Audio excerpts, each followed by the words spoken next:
Now I am going to show you how you can change the preferences in your account. So you're going to go right up here on the right side to your company name, click the down arrow, and you'll get this list of options. The second option, preferences, that is where you're going to click. And this is where you can update your preferences. So if you have header fonts or body fonts that you use for your company, you can pick from a wide range of options. You also can go in and update the margins, the top, the bottom, left, and right. You can turn on or off display tags. These are going to be the assigned vendors and venues for each line item in your timeline. So you can have them show up on the timeline or not.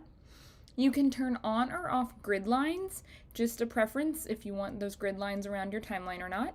And then you also can turn on or off repeat times. That way, if you want to see, everything at 1 p.m. is happening under this one time, or do you want it to say 1 p.m., this is happening, 1 p.m., this is happening.